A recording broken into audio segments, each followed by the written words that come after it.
Hello everyone, कैसे हैं आप सब। मैं शिखा आपका स्वागत करती हूँ मेरे channel Tales of a Mom में। और आज मैं आपको कुछ ऐसी बातें बताने जा रही हूँ जो कि न्यू मॉम के लिए काफ़ी इम्पॉर्टेंट है, उनकी रिकवरी के लिए काफ़ी ज़्यादा इम्पॉर्टेंट है। तो अगर आप न्यू मॉमी हैं या फिर प्रेग्नेंट हैं तो इस वीडियो को लास्ट तक देखिए ताकि आपको पूरी इन्फॉर्मेशन मिल सके। एंड शुरू करने से पहले प्लीज़ मेरे इस चैनल को सब्सक्राइब कर लीजिए ताकि आपका प्यार मुझ तक पहुँचता रहे और हमारी टेल्स ऑफ ए मॉम की फैमिली जो है वो इसी तरह ग्रो करती रहे। जब हम प्रेग्नेंट होते हैं एंड बेबी डिलीवर होता है, इस पूरे प्रोसेस में, इस पूरे 9 मंथ के प्रोसेस में हमारी बॉडी काफ़ी ज़्यादा चेंजेस से गुजरती है। बहुत ज़्यादा फिजिकल चेंजेस होते हैं, इमोशनल चेंजेस होते हैं। बट आफ्टर डिलीवरी जब बॉडी रिकवर कर रही होती है तो उस टाइम पे बहुत ज़्यादा हमारे बॉडी को केयर की ज़रूरत होती है। और उस टाइम अगर आपने केयर कर लिया तो लाइफ लॉन्ग आपकी बॉडी जो है वो ठीक रहती है। अदरवाइज़ लोग ऐसा कहते हैं कि अगर आपने फर्स्ट 40 डेज़ में अपनी बॉडी का केयर नहीं किया तो लाइफ लॉन्ग बहुत सारे प्रॉब्लम्स होते हैं। बहुत लोगों को हेडेक होता है, बैक पेन की प्रॉब्लम हो जाती है, बहुत सारे ऐसे प्रॉब्लम्स जो हैं वो लाइफ लॉन्ग हो जाते हैं। तो इन सारी चीज़ों को अवॉइड करने के लिए क्या-क्या केयर करना चाहिए और मैंने क्या-क्या किया वो सब मैं आपके साथ शेयर करूँगी। ये सारी बातें जो आपको मैं बताने वाली हूँ, ये सारी मेरे मॉम ने मुझसे करवाई और मैंने सोचा चलो मेरी मॉम की सारे ये नुस्खे हैं और बातें हैं तो मैं आप सबके साथ शेयर करूँ ताकि आपको भी थोड़ी बेनिफिट मिले। तो फर्स्ट जो चीज़ है वो है जीरा, सौंफ एंड अजवाइन का पानी। ये पानी आपको डिलीवरी के तुरंत बाद से नेक्स्ट डे से जब जब से भी आपका पानी पीना शुरू होता है तो ये पानी दिया जाता है। मुझे दिया गया था, मेरा सी सेक्शन था तो 3-4 दिनों तक मैं हॉस्पिटल में ही थी। तो हॉस्पिटल में मुझे वार्म वाटर मैं पी रही थी और घर आने के बाद से मम्मी ने मुझे ये जीरा, सौंफ और अजवाइन का पानी देना शुरू किया। ऐसा कहते हैं कि इससे टमी जो है वो जल्दी अंदर जाता है एंड ये हेल्थ के लिए भी अच्छा है बिकॉज़ इसमें अजवाइन है जिससे कॉन्स्टिपेशन की इश्यू नहीं होती है। एंड जीरा आपके मिल्क प्रोडक्शन के लिए अच्छा है और सौंफ भी आपके मिल्क प्रोडक्शन के लिए अच्छा है। तो ये भी एक रीज़न है इसका पानी पीने का। फर्स्ट 40 डेज़ तो मैंने ये बहुत सारा पिया है एंड उसके बाद मैंने दिन में थोड़ा इसको लेना कम कर दिया बिकॉज़ एवरी टाइम ये थोड़ा टेस्ट भी अच्छा नहीं लगता था। एंड उसके बाद दिन में मैंने ल्यूकवार्म लेना शुरू कर दिया। कहते हैं ठंडा पानी बिल्कुल भी नहीं पीना चाहिए और सही भी बात है बिकॉज़ आपको थोड़ा वार्म रहना होता है तो उस टाइम पे फ्रिज का पानी नहीं पीना चाहिए। फर्स्ट 40 डेज़ तक तो ये जीरा, सौंफ और अजवाइन का पानी ज़रूर पीजिए। ये था मेरा फर्स्ट नुस्खा, मम्मी का नुस्खा जो मम्मी ने मुझसे करवाया, वो था जीरा, सौंफ एंड अजवाइन का पानी।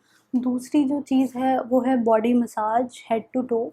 सर से पैर तक का मसाज जो है वो काफ़ी इम्पॉर्टेंट है। बॉडी में बहुत सारा पेन होता है पोस्ट डिलीवरी।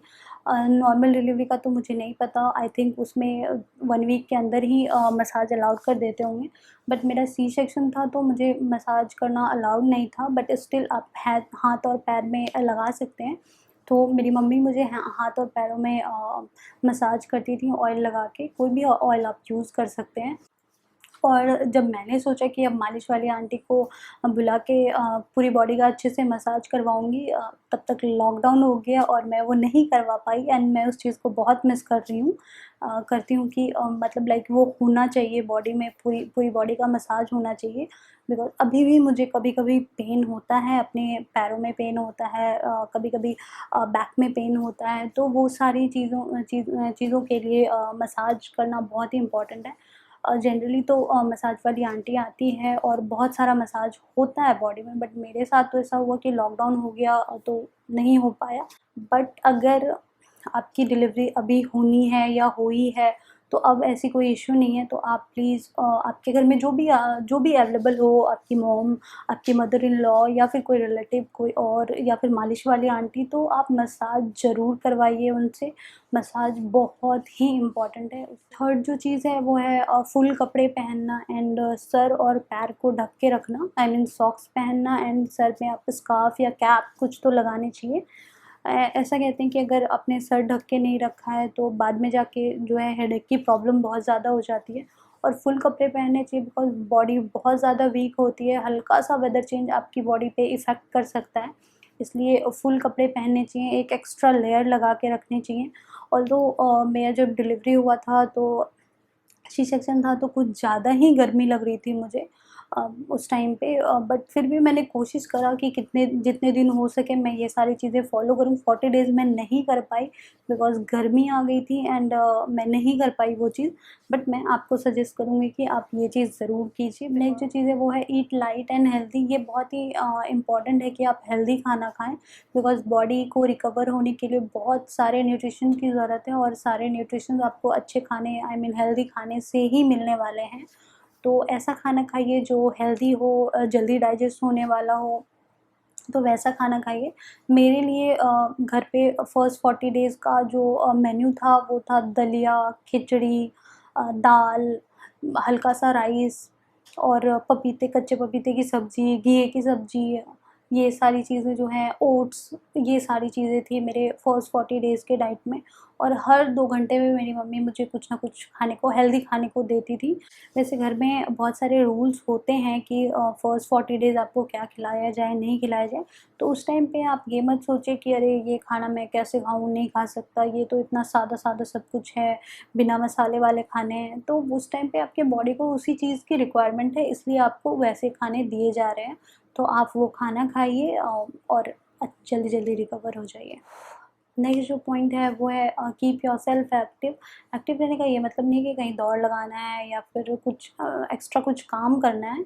एक्टिव रहने से मेरा मतलब है कि 10 कदम चल लिया, थोड़ा-सा मूव होने की कोशिश कर ली, तो इससे आपके जो मसल्स हैं वो भी एक्टिव होंगे एंड रिकवरी में काफ़ी हेल्पफुल रहेगा और जल्दी रिकवर कर सकोगे आप।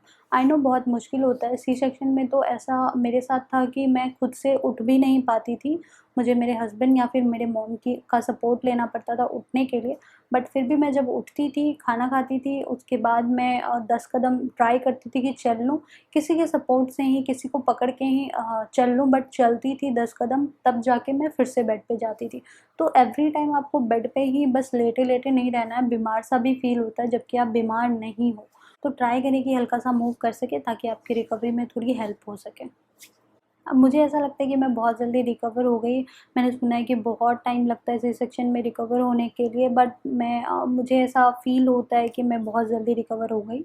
तो शायद ये सारी कुछ चीज़ें थी जो काफ़ी हेल्पफुल रही होंगी मेरे रिकवरी में। अगर आपको ये वीडियो हेल्पफुल लगा तो प्लीज़ इस वीडियो को लाइक कीजिए, शेयर कीजिए, कमेंट कीजिए एंड मेरे इस चैनल को सब्सक्राइब कीजिए ताकि आपको मेरे आगे के सारे अपडेट्स मिलते रहें और मैं आपके लिए बहुत अच्छे-अच्छे वीडियोज़ लेके आती रहूँ और हमारी टेल्स ऑफ मॉम की जो फैमिली है ये इसी तरीके से ग्रो करती रहे।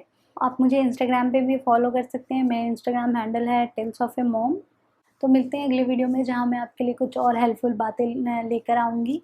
तब तक के लिए see you, bye bye, take care.